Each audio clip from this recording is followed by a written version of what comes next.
మధు రాష్ట్రంలో కొంతమంది అంటారు కులం లేదు ఏం లేదు ఊకే కులం గురించి మాట్లాడతారు ఏంది మీరు దీని మీద నీ అభిప్రాయం ఏంది? అంటే కులం లేదంటారు మొత్తం మీద కులం లేదంటారు ఏంది భయ ఊకే మీద నిజంగా అంటారు రెడ్డి అంటారు అదే రావు అంటారు ఇదేంటి కులాలు లేవు కులం మానకు అన్నం పెడతా అని అంటారు. అసలు రాష్ట్రంలో కుల రాజకీయాలు నడుస్తున్నాయి అసలు? నిజంగా కులం లేదన్నోళ్ళు ఒకసారి ఆలోచన చేయండి. నిజంగా బీసీలను ఎస్సీలను డైవర్ట్ చేయడానికి ఇక్కడ ఈ రాష్ట్రంలో కులాలే లేవు. అసలు కులం ఎక్కడదురా భయ్, ఏం మాట్లాడుతున్నారు భయ్ అని మాట్లాడతారు. మరి కులం లేదు కదా, అలాంటప్పుడు రెడ్డి సంఘం ఎందుకుంది, అలాంటప్పుడు బ్రాహ్మణ సంఘం ఎందుకుంది, అలాంటప్పుడు ఆర్యవైశ్య సంఘం ఎందుకుంది, నాయుడు ఎందుకున్నారు, చౌదరి అనేది పెట్టుకున్నారు, మరి వెలుమ రావులు అనేది పెట్టుకున్నారు. అంటే బీసీలను ఎస్సీలను న్యాయ చేయడాల కోసం అని చెప్పేసి వాళ్ళు మనల్ని కులం లేదంటారు. కులం లేదంటే నిజంగా మా పటేల్ చెప్పిండు, మా దొర చెప్పిండు, కులం ఏడుందని చెప్పమంటారు. అంటే కులం లేదని చెప్పే మాట వెనుక రాజకీయం ఉంది, రాజకీయం 100% ఉంది. ఎందుకంటే రాజకీయంలో బీసీలు 56% ఉంటే 56% ఉంటే మొత్తం వాళ్ళ మాట 10% కూడా లేరు వాడు రాజకీయంలో.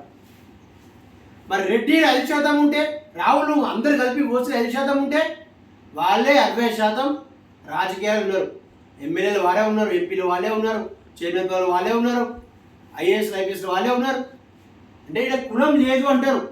ఇంకా ఇలా విషయం ఏంటంటే ఇక్కడ ముదిరాజులు ముదిరాజుని పెట్టుకోరు, యాదవులను పెట్టుకోరు, పద్మశాలు పెట్టుకోరు, సిగ్గుపడతారు. అరే రెడ్డిలు రెడ్డి అని పెట్టుకుంటుర్రు, రేవంత్ రెడ్డి పెట్టుకుంటాడు, వీళ్ళు చౌదరి పెట్టుకుంటారు, రావులు పెట్టుకుంటారు, మీకెందుకు సిగ్గు? ఈ తెలంగాణ రాష్ట్రంలో 100% కులాలు ఉన్నాయి, కుల రాజకీయాలు నడుస్తున్నాయి.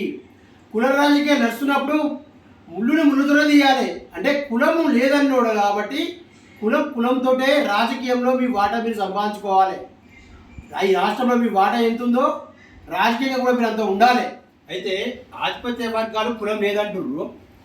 మరి ఈ రెడ్డిలు వచ్చి వాళ్ళ పిల్లలను మరి ముదిరాజులకు ఇస్తారా,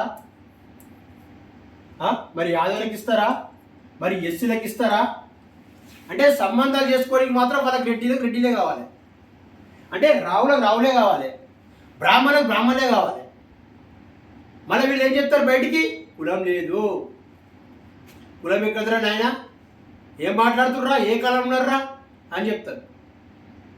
ఇది కాదు. నిజంగా కులం లేదు అంటే సరే అక్కడక్కడ ఇంటర్ కాస్ట్ మ్యారేజ్ జరుగుతుండొచ్చు, దానికి మనం తప్పుపట్టలేము.